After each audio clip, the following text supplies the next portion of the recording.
Hello, everyone. I think we're live. Thank you for joining, and welcome. We will be having today a very anticipated webinar focused on real estate, the largest asset class by far in the world. Of course, cannot be anything else but a hot topic in this industry. It's trending, not only trending, becoming the backbone of movements in on-chain finance. It integrates developers with the digital finance space and institutional finance as well, regulators, and it's got a 300 trillion size of market. So it's the largest frontier out there. It's no surprise. It's the hottest topic in the industry. And we have great guests to help us dig in and unpack all of this. We're joined today by two leaders driving real-world tokenization at the institutional and infrastructure levels. Matthew Schneider from Fibry and from Prypco, Jad Kachmar. Before, I hope I got your name right there, Jad. If not, when it's your turn to speak, you can set the record straight. And also with me, Aldiyar Bogenbayev, Head of Partnerships at Brickken, and myself, Rodrigo Palacios. I lead business development as well as sales here at Brickken. Well, let's start a little bit light. Matt and Jad, could you tell us a little bit about yourselves, your journey, and what you're currently building in the world of tokenized real estate? You can start if you'd like, Matt. Wonderful. Well, good afternoon, good evening to everyone around the world. It's a real pleasure to be here. I've been in this space for real estate tokenization for 6 years now after getting out of capital markets. It's been very interesting seeing how this industry has grown, how the narratives have changed. And although they say this every single year, I think 2026 is going to be the big year for RWA tokenization. We're at the right inflection point of regulatory clarity, technology and infrastructure development, and a few different things that we're working on that we think are going to really bring a lot of confidence into tokenized real estate assets. So in addition to being on the board of directors for Fibry, which is the Foundation for International Blockchain Real Estate Expertise, I am also the president and CEO of a company called Building. And from a real estate developer perspective, we help organize, verify, and deliver property data. And then from an institutional perspective, we're helping to surveil those underlying assets so that they're suitable for online tokenized markets. Again, thanks for having me. Pleasure, Matthew. Thank you. And Jad, could we hear a little bit about yourself? Then I'll go back to Matt with a question and bounce back to you. Absolutely. First of all, good evening, good afternoon to everyone listening. Thank you so much for having me with you on this webinar. Thanks to Brickken for organizing this super interesting event and for pushing the envelope when it comes to real-world asset tokenization and real estate. So yes, Rodrigo, you pronounced my last name right. I represent Prypco as the head of operations for our fractional business. So Prypco is a next-gen real estate technology platform that's on a mission to unlock real estate freedom for all. And by that, our company operates across multiple verticals, not just in fractional and tokenization business, but also across mortgages, across golden visas, across agency, and across real estate services and property management and so on. So we're really trying to cover the end-to-end scope and value chain for real estate through digitization, through innovation, and through making it easier and easier for anyone that's interested in real estate to access real estate with ease. My part of my scope of work is focused around fractional business, with fractional meaning, fractional ownership of real estate through different models, including tokenization, which is the next big kind of evolution of fractional in the real estate investment world. So super happy to be here. Super excited to share our experience and our journey so far. So yeah, thanks again. All right. Thank you, Jad. And back to you, Matthew. Being involved in Fibry as you have, I imagine this has influenced the way you understand and you view tokenized real estate and the state of the markets. How has being involved in Fiber helped you distinguish what's noise and what is actual signals directing the market in the right direction? Well, through a combination of Fibery and a lot of independent research, I've been able to connect with a lot of institutions, academic, financial, or otherwise, and have really grounded conversations about what the industry needs in order to manifest all of our projections, trillions on chain, lots of liquidity. And really, the gravity of the conversation has shifted from high level theory to grounded what types of file requirements do we have? What are the details of the regulatory requirements that are going to enable the actual trading or cross-border facilitation of these digital assets? And so I think now that we are getting down to granular modifications of digital assets, we can see this industry grow substantially, because when you take such a detailed approach to designing these assets, you are building something that has longevity, as opposed to a pilot project or one-off instances. When we really ask difficult questions and try to narrow down the final bottlenecks, the last problems facing the industry before we can start to scale things up, we're in a really good place. Ultimately, the conversation is shifting towards seriousness, as opposed to just playing with the idea of tokenizing real estate. And so we've been through all sorts of workshops, for example, Fibery, KPMG, and UCL, not just talking about tokenized real estate, but actually what are the different data standards, or how do we start to systemize or standardize systems in the built environment? What is that nomenclature that's, go ahead. Sorry to interject. I'm trying to see a little bit of focus here. How would you differentiate from how do you pinpoint when you receive a client, be like, these guys are for real, or these people are just stepping in, but they need a little bit of better direction? Well, it depends on who we're working with. If it's a real estate developer, you have to ask the right questions, what they want to accomplish through tokenizing the real estate. And if we are talking about immediate liquidity, that tells me we're having a conversation that is still a few years behind.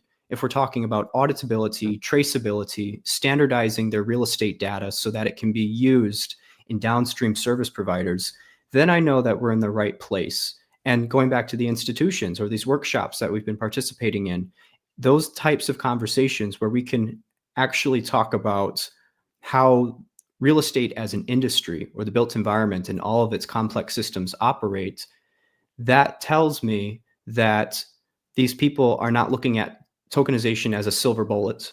They're not looking to make their problems go away. They're looking to actually improve something about their industry or their operations, maybe greater efficiency or programmability, or they have gone through an audit cycle and they are trying to improve that process the next time. Real use cases, as opposed to, should I just add this technology on top of my portfolio and hope for the best? All right. I support that answer. I love how you put it. Conversation could be a few years back if it's just trying to solve liquidity, but if it's looking to gain auditability and transfer of data, of processes on chain, yeah, absolutely agree. Thank you. And back to you now, Jad. So you've spent years, I understand, working with companies of the heights of Accenture and others, big consulting firms, and also in could say skyscraper regulatory ecosystems like VARA, ADGM, SCA. Now, having that kind of background, working with, as you were saying, fragmenting access to real estate products at Prypco, what made you pivot? What helped? Mhm. What made you say, I'll trade all this for that and come Yeah, on to such an emerging frontier? that's a great question. So let me just give you a little bit about my journey in this space. So I do come from a consulting background, as you mentioned, working for Accenture, for Ernst & Young, on tech transformation strategy work in the Middle East with Saudi Arabia back in the days, and then moving to Canada, North America. So different, cultures, different, let's say, maturity when it comes to clients that I used to advise and were on projects I used to work on. With Accenture, I would say like maybe 4 years ago, the journey with blockchain and cryptocurrencies and Web3 started with, highly regulated clients and, Fortune 500 clients, central banks around the world on central bank digital currency, commercial banks and on stablecoin issuance. Way before this hype started and the adoption of RWA started growing. And then asset managers on the use of blockchain to enhance their operations, to create new products and services for their clients, market infrastructure players on moving from traditional, very manual project processes to next generation evolution of tokenized, automated processes and systems and products, etc. So that journey in the capital market space has gotten me to understand and really drive quite the amount of knowledge needed to understand this space. I've also worked for a year in a centralized exchange, digital asset centralized exchange based out of the UAE as well before I joined Prypco. And so that journey basically taught me the following. If innovation is not here to solve a problem, it's going to most likely create one. So it's really important for you to really understand the value that you're going to get out of the use of tokenization, the use of blockchain as a technology, and what kind of business problem does it solve. That's really how I entered the real estate spaces. I enjoyed that lesson and that journey, but I felt like I needed something more tangible when it comes to the asset itself that's being tokenized. And real estate is a very good example of that physical aspect, not your typical lending products and exchange products and OTCs and virtual kind of derivatives kind of virtual world. That wasn't something that was quite it taught me a lot, but it wasn't the kind of space I wanted to be in. That's where gravitating towards real world asset tokenization came into mind, because I'm closer to that world. Physically, it's a tangible asset that you understand quite quicker and you're able to tokenize. Now, That's tangibility, yeah. for sure. If you allow me, please, Jad, Please. add a twist to the question. Was there any aha moment where you said, that's it, I now see it clearly, I must move? Yeah, absolutely. It's really the value and the impact that this technology and this application of tokenization has on traditional business models. Okay, what I mean by that is when you look at the real estate industry and you see what tokenization brings to that industry when it comes to eliminating certain players in that industry, replacing your traditional trustee offices with the technology, or when you're replacing an old outdated registry that's highly manual with a state-of-the-art next generation tokenization technology. You're seeing that there's a massive shift in this industry. There's a big impact on the industry that allows you to increase efficiency, increase transparency, reduce costs, etc. That's kind of the value that you're looking for when it comes to applying technology for a business model. So when I saw that, I realized, this is exactly what AI is doing to many industries today, right? It's challenging traditional business models and introducing faster, cheaper, better ways to build an ecosystem that can grow and scale faster. That's, I think, one of the major reasons why I felt, I need to be in that space, and hopefully it's a good decision. So you could say you identified transformation was coming and you were convinced you wanted to be part of that transformation. You hop on board or you're left out, right? Correct. Yes. And well, let's say with you on the mic, this question's for both of you. Also Matt, you can go after. So about tokenization, you already mentioned the tangibility, Jad. Now, access, transparency, programmability. How do you see these building something that outlives or exceeds traditional structures. You can go on tangibility as well a little bit if you want to add to that, Jad. If you'd like to also touch on these others, go ahead. Yeah, I mean, I can jump in real quick. I mean, if you look at the real estate industry or the market today, it is a semi-liquid industry, right? So it is quite, you know, let's say, slow when it comes to liquidity, when it comes to transferability of ownership, of value, etc. Takes about 30 to 40 days, let's say, to transfer an asset, a real estate property from a seller to a buyer. Right, it's quite illiquid in that sense. So when I think about you know what tokenization is bringing to that industry, it's unlocking value that is untapped in the traditional sense. It's allowing assets to move and value to move at a much higher pace, hence the scalability aspect and the liquidity aspect. I wouldn't say it would solve it completely. There's a lot online which we can cover obviously later in the session, but there's a lot to do to get to that kind of next level liquidity. But it does bring or unlock value that is previously not tapped into with traditional models. Thank you, Jad. Thank you for that reflection. Matt, question is access, transparency, programmability. I'll jump right in because I really like talking about transparency and programmability.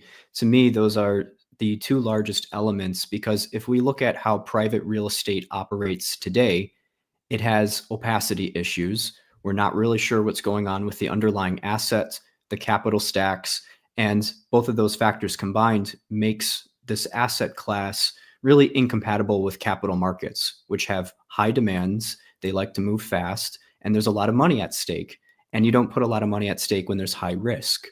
So when we start to look at why tokenization is having this substantial influence over a big asset class like real estate, it's because people are asking more of their real estate, and the financial instruments or the digital instruments that you can create from this asset class. They want more opportunities, more composability, more programmability, and certainly downstream liquidity. And if we think about how other financial products get to operate, how they're classified, how they're traded, how they're held on balance sheets, or if they have risk-adjusted returns or dynamic pricing, that is totally absent from private real estate. And so there's this large contrast between what is and what could be. And this is inspiring all sorts of innovation where people are saying, well, how can we weave this technology into the real estate asset class and improve these metrics? How can we have true transparency? How can we have shares of properties being traded frequently? How could we create derivatives of private real estate? That gets people excited, but it also solves real problems.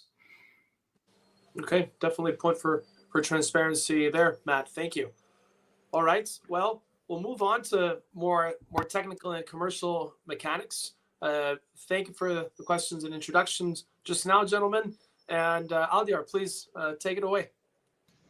Yeah, thank you. Thank you so much, Rodrigo. I'm really enjoying how this conversation is being shaped so far. And I would like to kick things off by zooming into the UAE, actually, because Dubai has emerged as a global pioneer when it comes to virtual assets regulation, right? We all know that they're one of the first jurisdictions to create a dedicated VARA regulation. And in this context, tokenization is being seriously, I would say, embraced at the institutional level. And now, Jad, I actually saw that you recently started hiring for a sourcing specialist to identify tokenization-ready properties. So that term really kind of stuck with me. And for the benefit of the audience, developers, and everyone who's watching us right now, could you walk us through what exactly does tokenization-ready mean for you? Mm-hmm.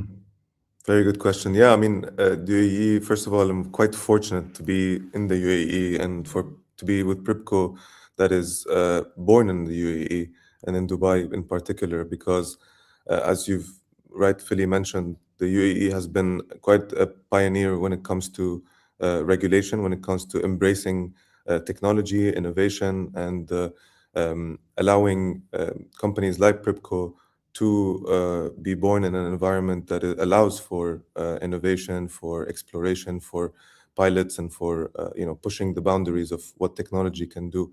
I think the UAE has done an amazing job to lead the way when it comes to that. And why regulation is important is because for a use case to be tokenization ready, or for real estate to be tokenization ready, there's no shying away in saying that regulation needs to be quite clear, and it needs to be quite embracive, not preventative or banning in a sense. So you don't want regulation to cripple innovation. We want it to actually push and fail fast if it needs to, but learn quickly as we go. So regulation and clarity on regulation is a quite big pillar in the success of a tokenization use case.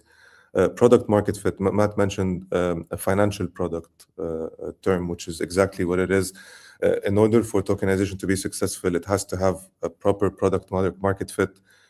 In the case of real estate, it has to, you got to build a financial product around it for it to make sense, right? Tokenizing ownership on its own is not enough. You want to tokenize the economic rights associated with ownership of real estate to be able to, ensure that layer of transparency, that liquidity, and that scalability element, right? So that's pillar number 2.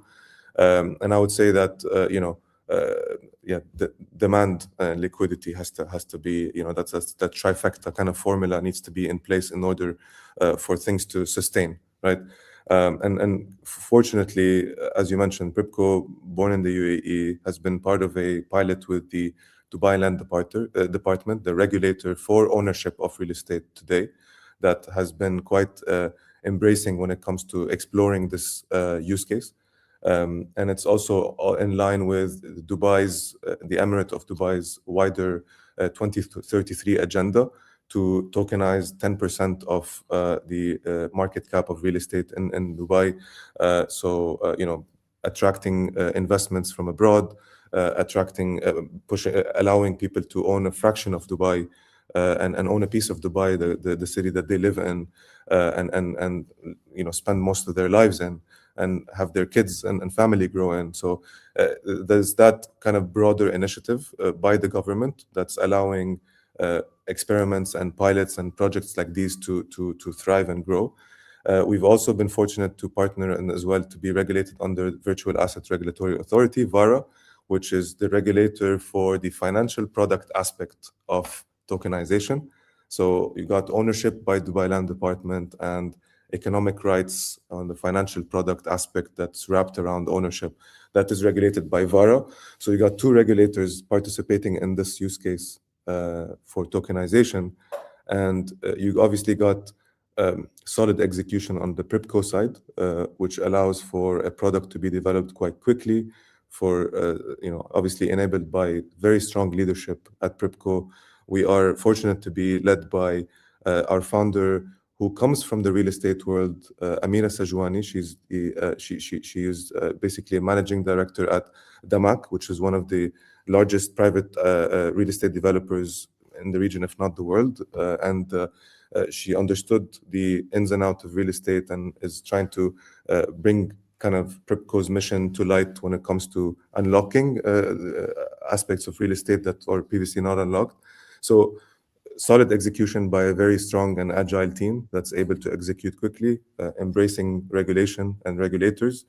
And here we are. We've gotten a successful pilot to tokenize direct ownership. So tokenize a title deed that is issued by a regulator on-chain, which is a very big thing for a regulator to be able to step into. And obviously Prypco being able to wrap that ownership token with economic rights associated with the token. That's also something that's quite attractive for investors, because you're not only owning the property, but you're also owning the rental income generated by this property over the course of the years. You're able to trade that. You're able to arbitrage, benefit from arbitrage when it comes to that token. And also as asset appreciates, your token also appreciates in value. So you're able to also, generate capital appreciation out of that as well. So yeah, that's your successful kind of formula for real estate tokenization use case. I see. Thank you very much. Very comprehensive. And there you go. For anyone who's applying for a sourcing specialist position, at Prypco, I just did you a favor. You can rewatch this session. Be prepared for an interview with Chad. And on that same note, I'd like to switch to Matt and ask pretty much the same question. With just another angle, because obviously, Matt, in one of your recent articles titled Market Formation Through Verifiable Assets on LinkedIn, you argue that markets can't emerge without verifiable asset data, right? This is something that you really specialize in. This is something that you emphasize pretty often. So what is tokenization ready for you? And what kind of role does data play in this? Yes, that's a great question, and I'm glad that we got to include it because I think that it's underappreciated currently. Tokenization is the last step in a very long equation. Of course, there's developing and operating the real estate. Then there's the information around that asset, digitizing that, putting that on chain eventually. And so I think, well, really, I almost have to start by answering the question with a question. And we are actively trying to solve for what is the sufficient amount of data to determine if a property is properly developed or operated. That's relatively subjective, and there's going to be different risk and reward depending on how different developers go about that process. Then we have to look at the data. What types of data and how much data do we need about the health, performance, and valuation for that asset? How frequently do we have to collect that data? How often are we going to use that to produce a valuation for the property? And then, of course, how does that benchmark against comparables, other properties in the market? So tokenization ready is going to remain in quotations. In other words, it's going to be subjective for a while. And I think what will ultimately transpire in different jurisdictions is there's going to be a spectrum of tokenization readiness. How much data have you prepared for coming on chain? How frequently are you ready to produce that data to appraise the asset? What level of transparency are you striving towards? And interestingly enough, under FASB in the US, so our accounting standards, there is some framework to determine how much reporting is necessary in order to classify certain assets. And real estate right now falls at the bottom. It's very speculative. It's very opaque. And so we do have somewhat of a framework to say, here's the amount of information we have to collect about a property before we think it's going to perform well in capital markets or tokenized markets. So that does give us a North Star where we should go in the next few years, how to elevate real estate. But that's just a US perspective. Other jurisdictions may say, we need substantially more data and it needs to be reported and audited on a monthly basis. That's going to be their discretion. And I know that this is not quite a definite answer, but at the same time, these are the conversations that are happening to shape the future of capital markets. This is why we have webinars like this and different workshops, and there's all sorts of different standards associations or other organizations emerging. We have to ask, what does tokenization ready mean? And I know that at Fibri, we put together a large consortium of some of the largest tokenization companies in the world, different service providers, to discuss if there were a quality label that we could apply to either the underlying asset or the platform issuing that asset. What are we looking for? What does it mean to be ready to go to market? And then, of course, there's going to be different standards. Institutional investors are going to have different expectations than retail investors. All that to say, it's quite a matrix to describe what tokenization ready means, but having that conversation is the first step because it implies that there are assets that are not tokenization ready. And as long as we can admit that, then we can start to separate good from bad and bring really good assets into tokenized markets. Wow. Thank you so much, Matt, for such a comprehensive answer. I do agree with a lot of the things that you've outlined, that it does take a lot. It does take a lot of commitment from the issuer, right, to take this responsibility and enter the tokenization space. And I do also agree that it is quite a matrix, right, to describe exactly what would be tokenization ready. But on that note, I'd actually want to pull back for a moment and ask Jad about Prypco, which you mentioned is a part of DAMAC, right? So one of the region's most established and traditionally structured real estate players.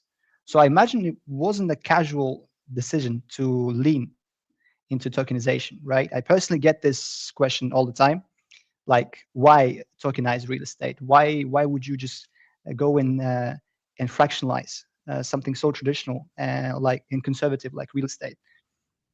So let Yeah. me put that to you. You know, what triggered Prypco and by extension Damak to really dive deep into this space? What is it about technology, or is it about something else?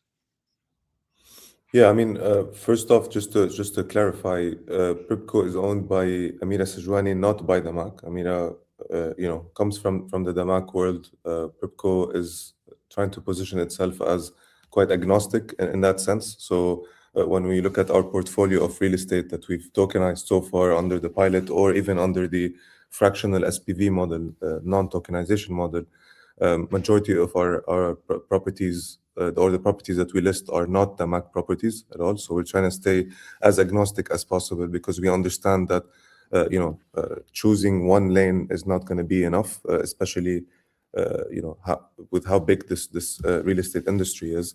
So just wanted to clarify that. However, speaking of Amira, I mean, she's had the idea for tokenization and for using blockchain technology to improve upon a lot of what I'm going to just mention now since probably 5 or 6 years ago.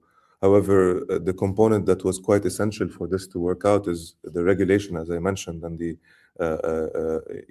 registry, the land department were not ready back then for different reasons to embrace that concept. The momentum wasn't as it is today, and hence the timing wasn't right. Just like many of the crypto projects that were premature, just like any other technology out there that was premature.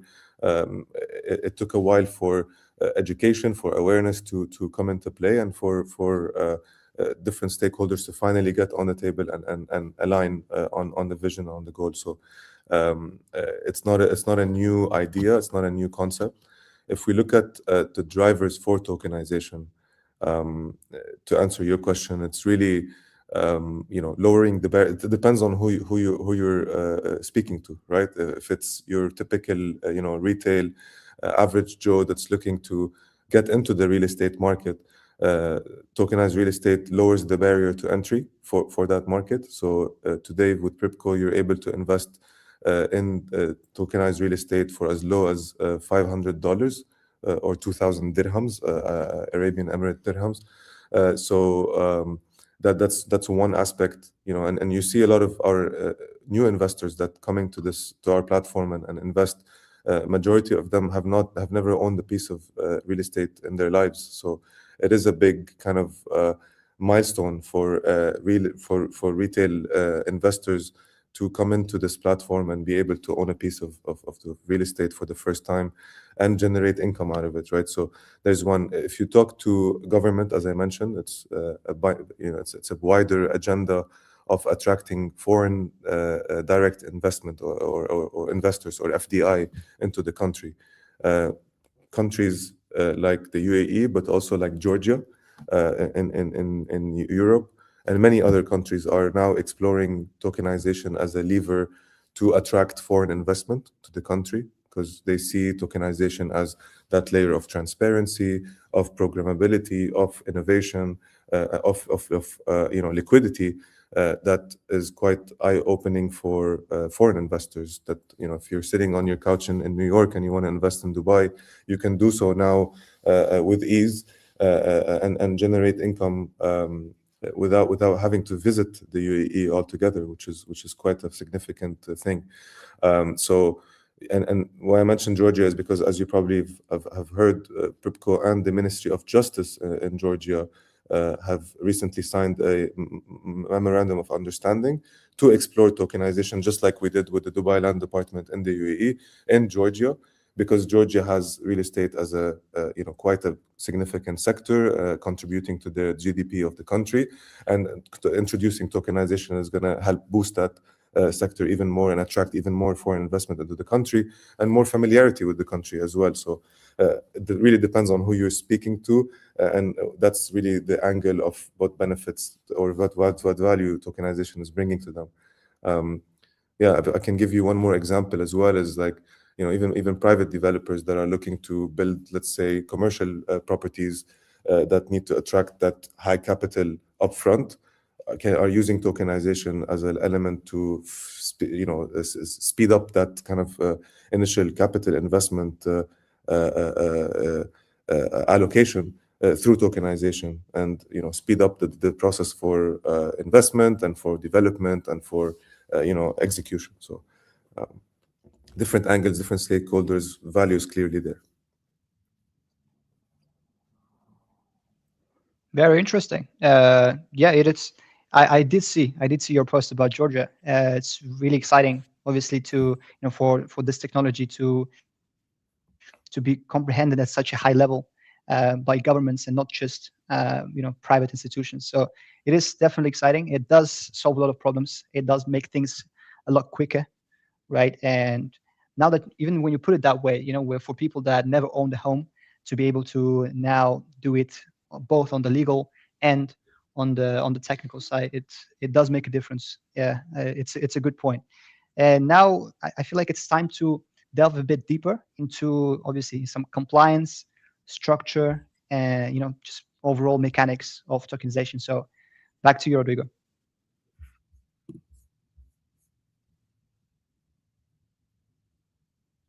Off mute. You should unmute the microphone. Thank you, Aldiyar. Najad.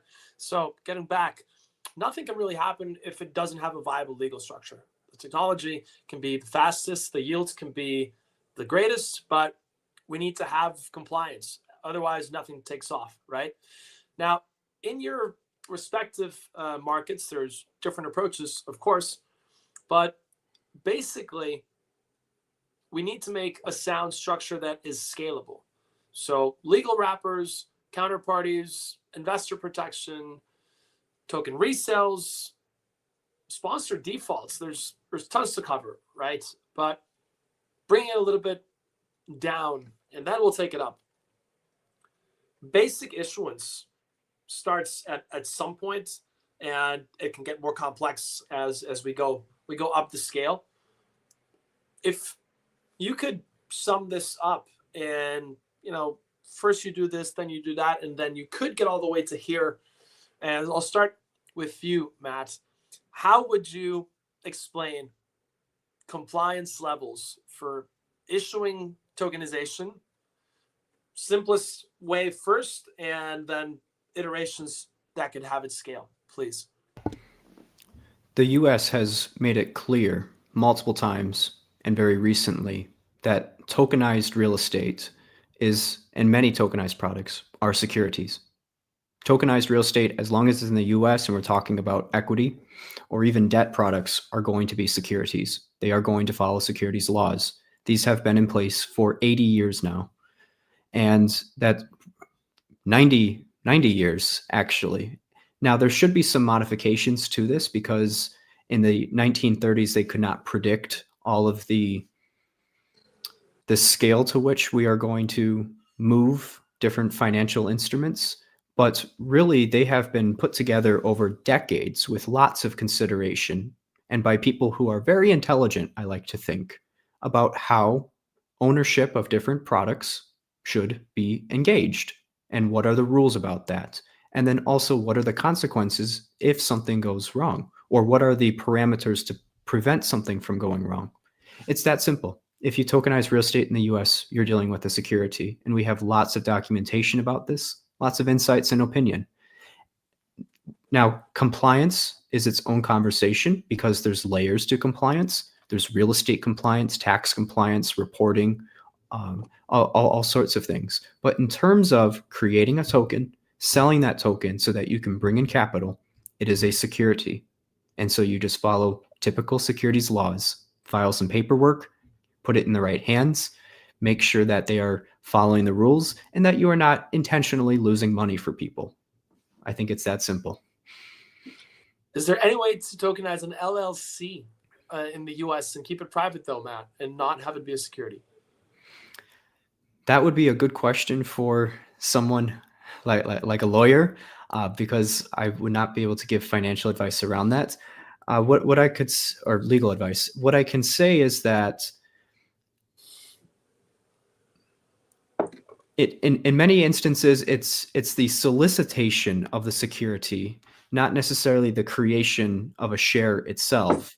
So the solicitation of a share as a security, not the creation of a share, that constitutes or starts to beg the question around securities laws. That could be an inaccurate answer. That is the way that I've assessed it. We should probably get someone with the legal expertise to guide us throughout that.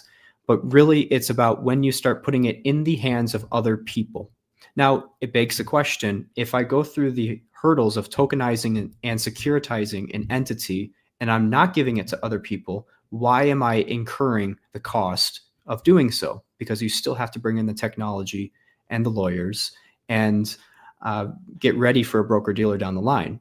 So it seems like a lot to go through if you don't intend to activate those securities.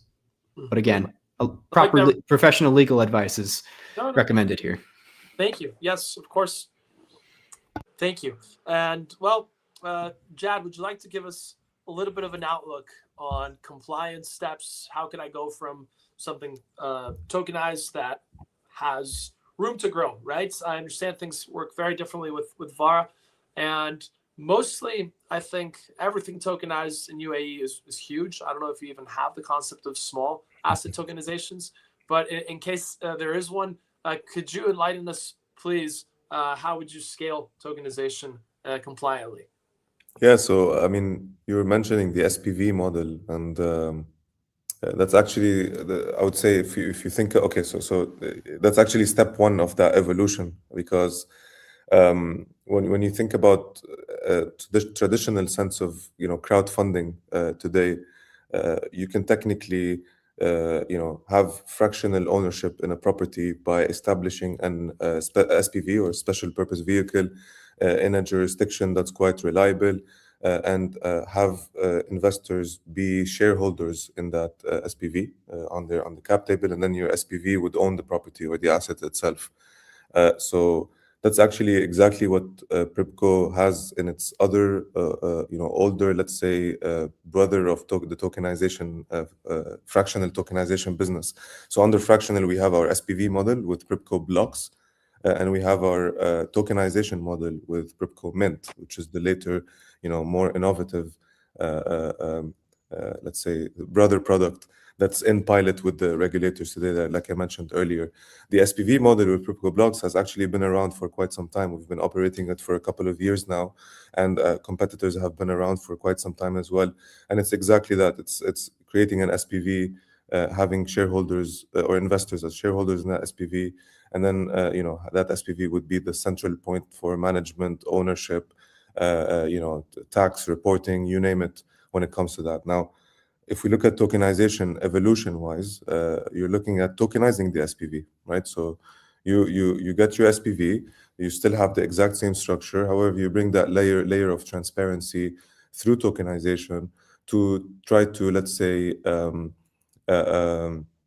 kind of increase efficiency, increase price discovery, increase reporting across the board when it comes to processes. If your SPV is, let's say, established in a jurisdiction that's not your favorite in terms of credibility, let's say, tokenization is going to enhance that through transparency by seeing how those share ownership is moving on chain, right? So that's the layer of transparency that brings that plus to that tokenization model. However, as you can imagine, with an SPV model, ownership is at the SPV level, so not at the investor level, which could be a drawback for some investors. Liquidity could be a problem because in order to update the register of investors, you have to update the SPV register, which could take time, which could be at a cost, and which could be inefficient, depending on the jurisdiction, again, you're establishing your SPV in. And last but not least, which is most important, again, second pillar of that trifecta is the product has to make sense from a financial standpoint, right?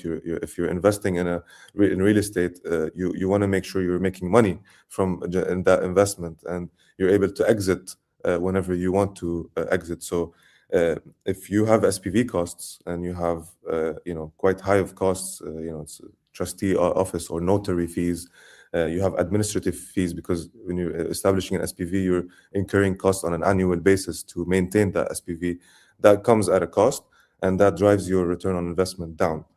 And so there's design decisions that say that you have to think about when you want to explore those different models. The last but not least, the most important model is the one that we're actually doing with the Dubai Land Department, which is direct ownership tokenization. So you're tokenizing the title deed directly rather than tokenizing an SPV. You're not creating an SPV. You're integrating directly with the title deed registry of the government, and you're basically eliminating the need for an SPV, eliminating the need for recurring costs on an annual basis, and you're eliminating the need for any other administrative costs regarding the transfer of ownership of property and so on. So ownership is direct, which is quite attractive for investors. Like we mentioned, some investors have never owned property before, and directly owning a fraction of a title deed is quite incentivizing. From a liquidity perspective, because we're looking at tokenization, as you're probably aware, is that you're able to move that ownership and those economic rights much faster than updating an SPV register, which is quite significant in terms of liquidity gain. And last but not least, because of the costs eliminated, you're getting a higher return on your investment than in your tokenized SPV model. So I would say that's kind of the evolution of tokenization when it comes to real estate and fractional real estate in particular. And obviously, each and every one of them has its pros, its cons, its readiness from an infrastructure perspective, its readiness from a regulation perspective. And one way to think about it, and leave you with that, is even when you're looking at direct ownership tokenization, who's going to be responsible for managing the unit? You still need a central point. You're not going to have all 1,000 investors come in and decide, or let's say manage the property, manage insurance, manage utilities and furniture and so on. You still need that central point of contact that acts as the administrator for that real estate property. In an SPV model, that works well because the SPV is the one responsible for it, right? It's the single point of contact. In the case of direct ownership, and in the case of direct ownership, that's something you need to crack and figure out, and that takes a lot of hands to clap. It doesn't just take a regulator and a distributor. It takes a utility company, it takes a property management company, it takes an insurance company, furniture, and so on, to the developer as well that owns the community, to allow you to move in and to administer the property, even though you're not an owner in that property. So there's pros and cons. I'll dig in a little bit more. I understand also the field is not completely clear and defined, and there are things that are still evolving, right? But if you have insight, if you don't, we move on. But I really find very interesting the concept of tokenizing titles, where, as you were saying, Jad, there's no SPV in the middle. So we're optimizing without that layer that sometimes has even tax and costs when you move an asset from an individual to a company, but it has the advantage, the SPV, of governance, right? There's a shareholder agreement and the administration of the property is handled there. So one, how many owners can be part of the same title where in the jurisdiction you work in? And have you seen an applied layer of governance onto a title where, let's say, we're not talking about a developer, we're talking about a standalone home that maybe 10 people own together. So the standalone home, have you seen a case where governance layer is applied and how many owners are possible on a title? Yeah. To answer the question around how many owners, it's the way we structure the token model there is per square meter of the property. So each square meter is equivalent to 10,000 tokens. So and those tokens are basically available for anyone to hold at a minimum of $500 at a minimum as a minimum investment. So technically, it's as many investors as you can, basically. So it depends on the size of the property. Yeah. So it's really tied to the value of the property and then the square meter kind of area for that property. Yeah, I mean, we've seen investors race to invest in a property, and we got properties getting sold in a matter of minutes. Our top property, the second property that we've listed in that pilot, got sold in a minute and 58 seconds. And we've had oversubscription on that property and so on, and we learned a lot from that process as well. So really, there's super high demand in that. I really forgot the second part of your question. I'm sorry. Can you repeat that second part, please? The second part is: have you seen an applied layer of governance to a title? Yeah, for sure. I mean, the title deed tokenized today has an equivalent document issued by the regulator that is called the token ownership certificate. It's a legally binding document that allows you as an owner or a share or a owner in a fraction of that property to use that document in a case of a dispute, in a case of court involvement, in a case of any sort of left turn. This is a legally binding document that is issued by government. So that's right there, empowering on its own, right? You also have, I mean, hopefully that's kind of covering the question, right? In terms of governance, how that tokenization aspect is enforced, but also from a exit strategy. So once the property, once that property is tokenized, we have in our terms and conditions that if the property appreciates by north of 20%, so around 30%, we engage the investors in a voting process to say that, and it's on-platform voting that basically says that, hey, your property has appreciated by this much. I think it's a good opportunity for us to sell the property. Are you all in agreement to sell the property? And because of that mechanism of tokenization, we're able to gather voting, and if we achieve majority, we go ahead and sell the property, and all the investors go through a full exit kind of dividend payout. And here you go, that's your investment right there. So that's one aspect of governance and being applied. And there's a lot more to still be uncovered as we learn more about this industry, as we learn more about this sort of innovation.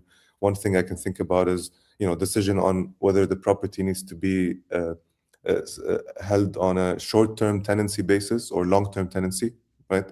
Those different tenancy strategies would yield different results. So having a say in what your property that you own would be listed under is gonna drive kind of you have a say in that investment, in that asset, and its value that's being generated. So there's still a lot to be uncovered. There's a lot that we don't know as well. So really exciting, honestly. Yes, there is, and thank you for the insights.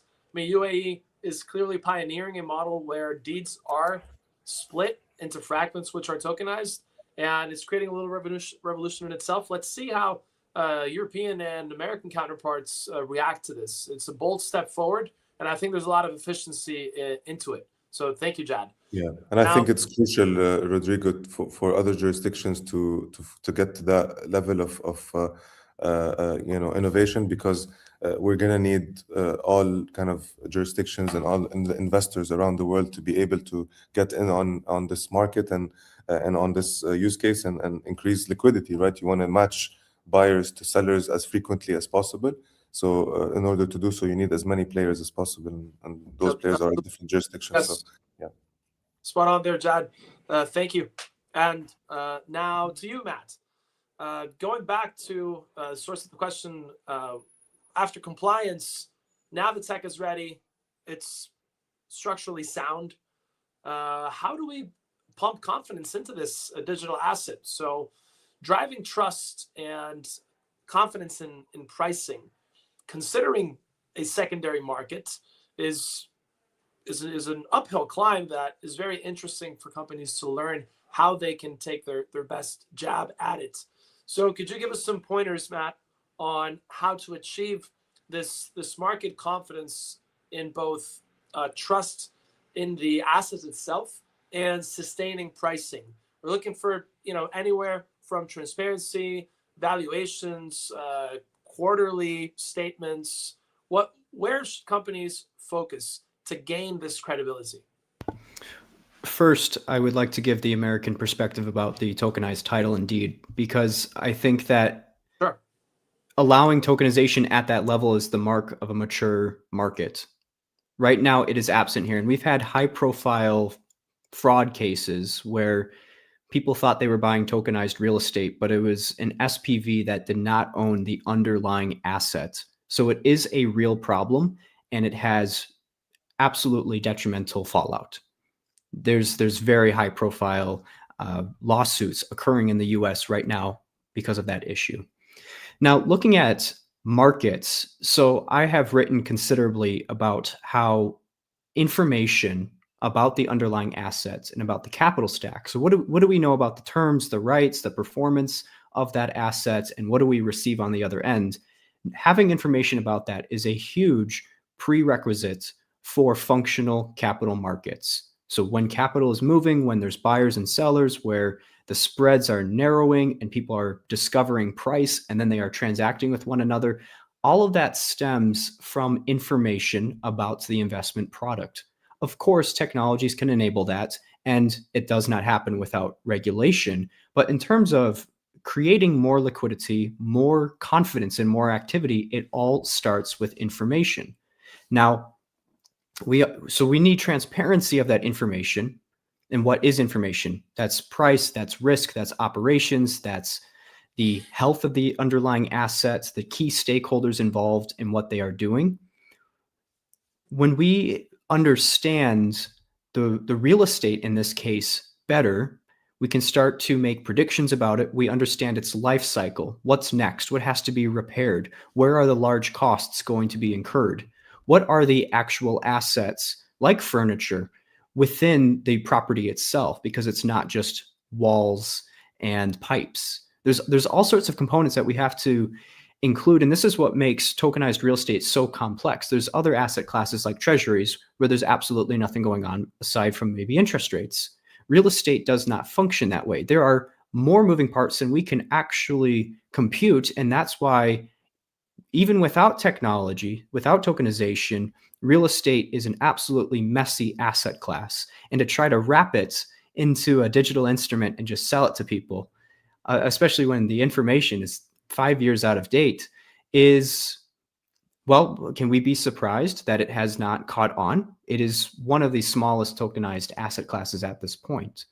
Now, when we talk about secondary markets, so there's primary issuance, which is the first time around we gather all of our documents. Perhaps we've just had an appraisal. Investors see fresh information. They're confident in purchasing into that asset. A year goes by. Now someone is looking to sell. The question is, has any of that information been updated? Expanding on that, does the information infrastructure even exist? Is there even a way to look at the maintenance and the receipts that has been performed and collected? And has that been digitized? After it's been digitized, what software is it sitting in? And can that be extracted by an appraiser? Can we start to do the math to create a value for this property based off of who's a tenant, who's moved out, if there's been any damage? Maybe it's in a high-risk climate area. We have to start to gather all of that and turn that into the value of the property and the risk associated with that. Now you've done that. That's how markets work right now. That's why we have Cushman & Wakefield, JLL, CBRE. Can they put that into a smart contract? Do we have the oracles in place to take all of the real world information that's happening and put that on chain? Can that show up as a while price? we put that on chain, Matt, how does a developer transmit confidence in this project using something as simple as a data room? What elements would you join there? We're looking objectively at market confidence. Of course, oracles will come in. And for those in the audience hearing us, an oracle is sort of an automation that defines the price of an asset in a market at a certain point in time as it fluctuates, used a lot for commodities. Right now, oracles for real estate can definitely step up the game. What Matt suggests here is a concept at play in the background. But while we achieve that level of complexity with oracles and smart contracts right now are just used as passageways for money to transit through, be locked in escrow, release an offer, distribute dividends, etc. Simple steps, right? But having a data room available, as any business does, what would you include to give it confidence in let's sum it up, and then we'll go to Jad on another question. But I'm a developer. I want to put something out there, have a data room available. What can I focus on? Well, a data room is Google Drive. I can upload as many documents there as I want. But the question still stands, can I correlate that to a digital instrument? And I know that's a big question for real estate developers who just want to know if their real estate is being traded somewhere, if the investors have liquidity that was promised to them. And of course, that's why applications like Building, or one of our partners, Magma Real Estate, that creates digital twins, that we are working on solving that question so that you can not only have that data room where you know what information to upload, we can extract, or I should say, know what data and documents to upload so that we can extract information. Files are one thing. Knowing what that file means is another thing. So we are trying to present the tools to make that happen, but ultimately we have to think, why are we doing this? And it's because we want to correlate it to some sort of digital instrument. Without that, I can upload all the documents I want and it doesn't get reflected on chain. And that's a big hiccup in the industry right now. That's a bottleneck why things are not scaling. So we have to think, do I have the right tool in my hand to not just upload information about my property, but to build that trust, that transparency, and then relay that immediately to investors, to all the people who are dependent on me uploading information? What software, what piping do I need? Like, we can install the sinks, but you still need the pipes. I think everyone should take at least a few hours before they make an investment and review a file, and not expect technology to boil it down for you, so you have to do zero thinking.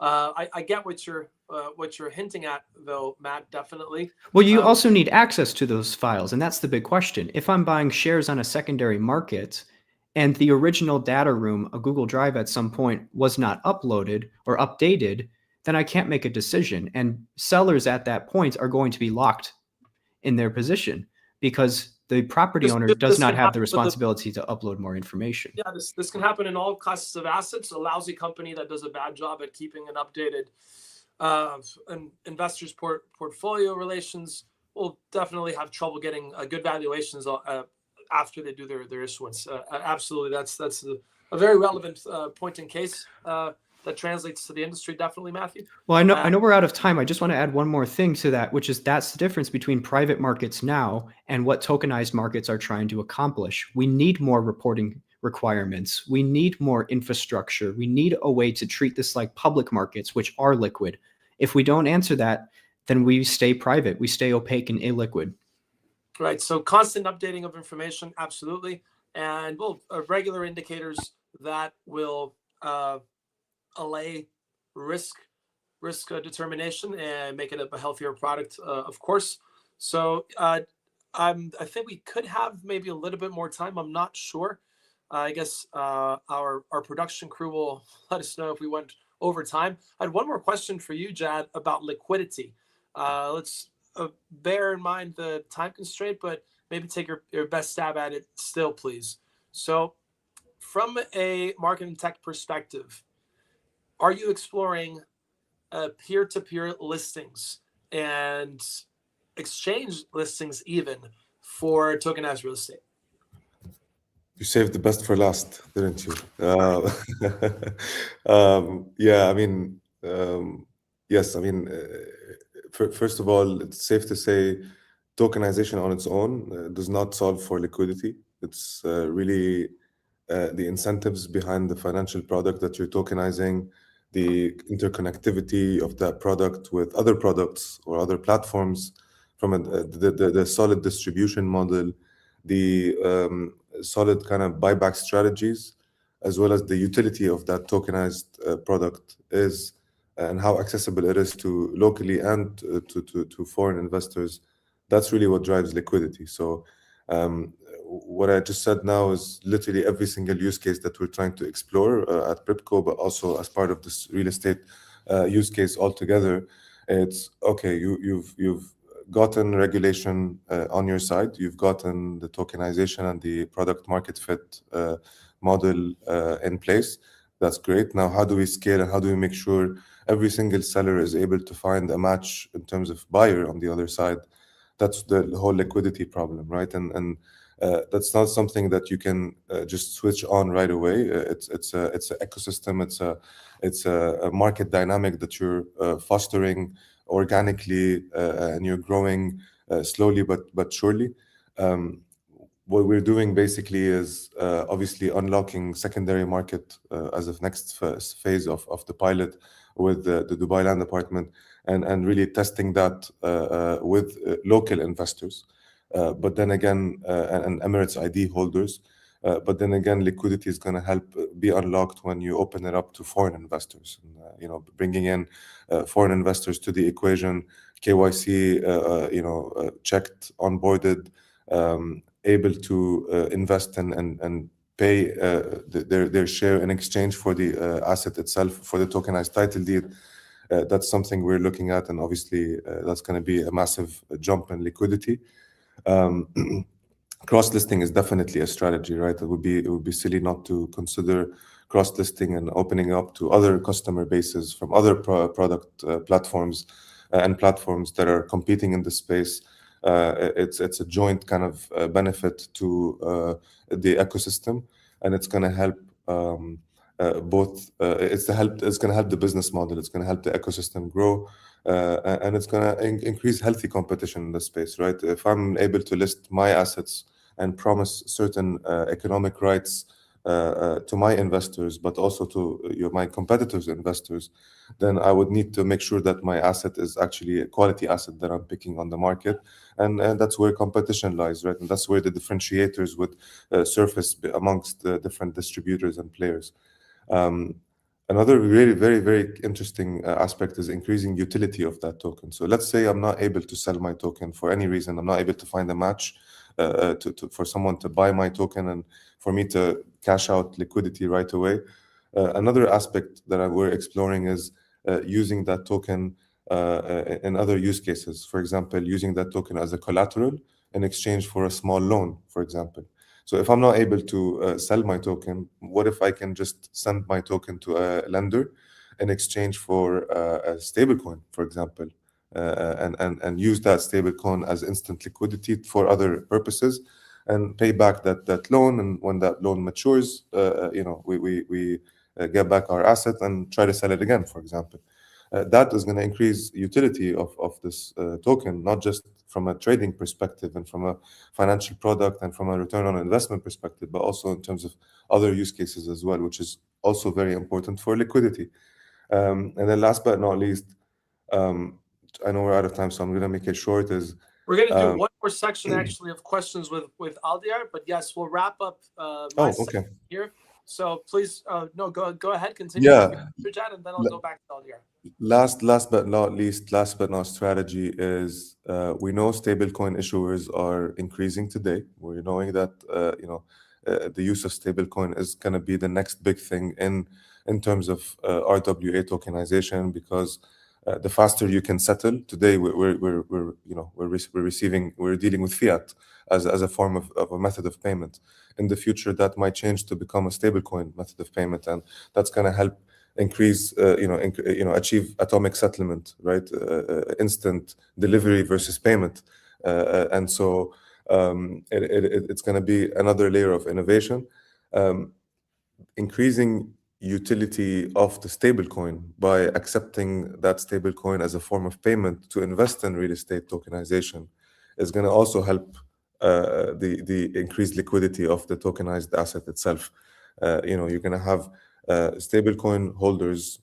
There's a lot of them in the UAE, AE-backed stablecoin or UAE currency-backed stablecoins that are being issued today.